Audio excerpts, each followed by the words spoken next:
Okay, I'm Jillery Hoops, and this is my You See Me Rollin workshop recap at PlayThink 2019. So the first thing we talked about was some typical chest roll releases like palm up catch. I follow the hoop when I release it and I watch it. Posture's important. You want low shoulders, a straight surface for your hoop to roll on, and some troubleshooting. If the hoop is going off the front, bring your arm forward a little bit. Hello. If it's falling off the back, then bring your arm back a little bit. The next grip we learn or release is thumb and forefinger. And with this, you're pushing your hand into the hoop. You want your wrist to make contact, and that helps you avoid the bounces. You use your arm to pendulum at the shoulder. You've got a bit of a loose grip, and that's what's going to give the hoop momentum to get across without bending your wrist. You can also walk into it a little bit, and that helps give it a little bit more push. You can also catch with the same thumb and forefinger lobster claw. So I'm going to watch the release, follow it, and catch it here. Some drills for catching it this way would be to just put the hoop on your arm and drop it into your hand. That'll help you get that feeling of when to catch it when it actually happens. You can also practice this release just by catching it here. Get your arm under it and practice pushing your arm up into the hoop. That's going to help give you contact the whole way across and avoid those bounces. Because if it bounces on the first one, it's unlikely to roll the rest of the way. The next release we talked about was from behind the pinky. With this, we're going to pendulum our arm. For a chest roll, I'm still going to lean my head back, and it's going to come down my arm. You can do that the whole way, or after you learn it both hands, both directions, you can do these breaks. So I'm catching it here in front of my face, swinging it back out, pushing my arm up into it, back and forth. And you can get as aggressive or as slow with those as you want. They have totally different looks. We also talked about back rolls. So with your chest roll, your position is here. With a back roll, you literally just bring your head forward a little bit. We're going to release from the lobster claw here and catch it here. Again, adjusting for yourself. If it falls off the front, bring your arm a little forward. If it falls off the back, move your arm back. We also talked about the pinky release on the back roll, where you're going to lean a little further forward. I'm not doing a full angle. I'm just coming down a little bit. So that looks like this. We also talked about the down the shoulder roll.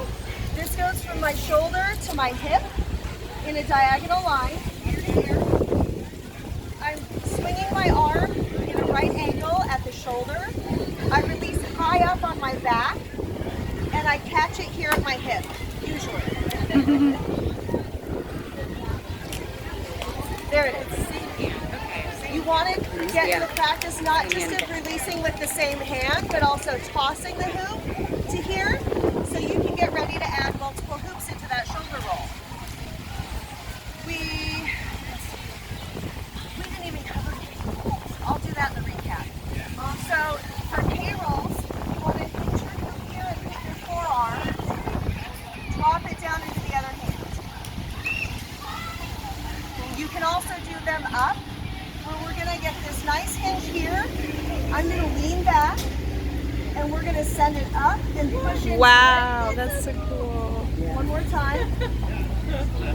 It does sort of bounce from here to here, but you'll notice I reach into it to complete the contact. From the front, so you can see the angling of it. Okay. Super windy.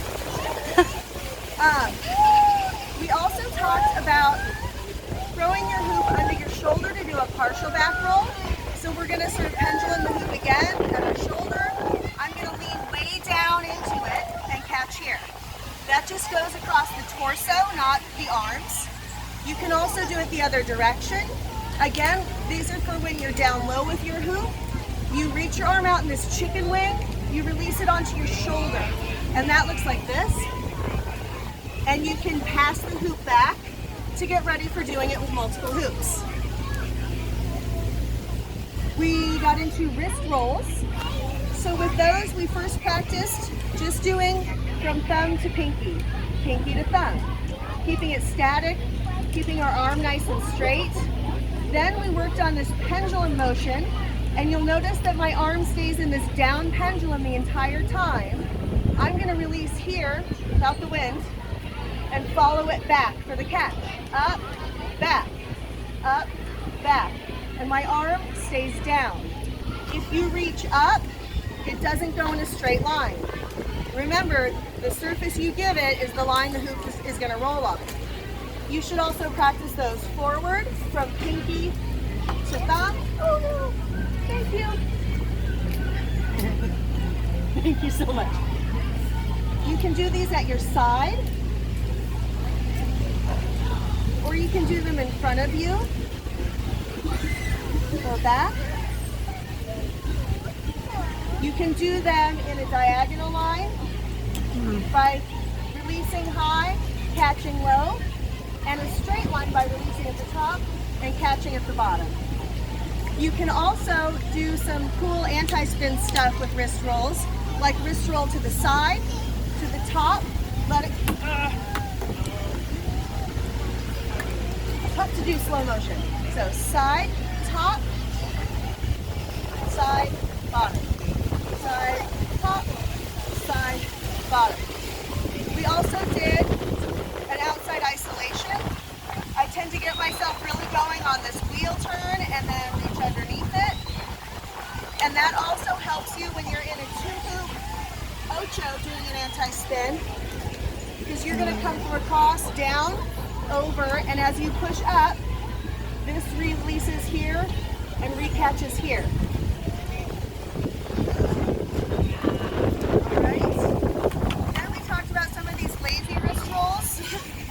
Start doing this 3D flower shape with the top, and you can practice just going back and forth with that. All right, what am I missing?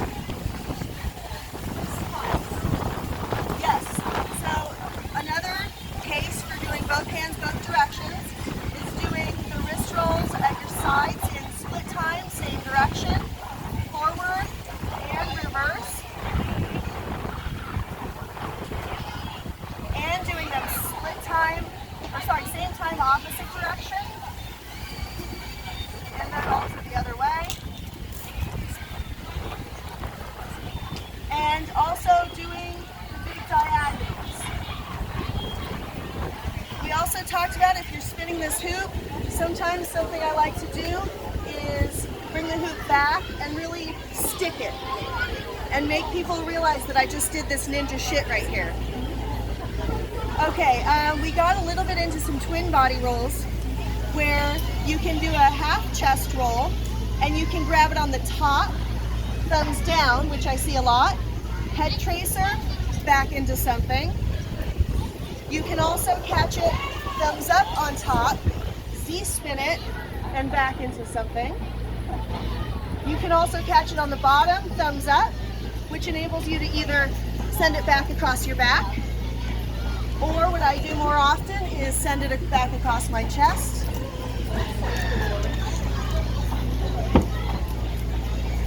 Or across my back.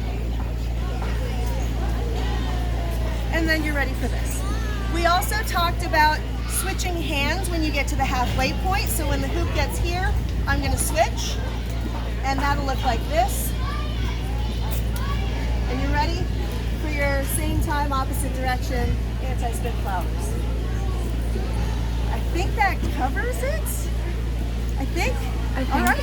Well, thank you so much for coming to my workshop. I hope you enjoyed PlayThink 2019. I'm Jillery Hoops on YouTube, Instagram, Facebook, and I've got a ton of tutorials if you want to check them out. Woo!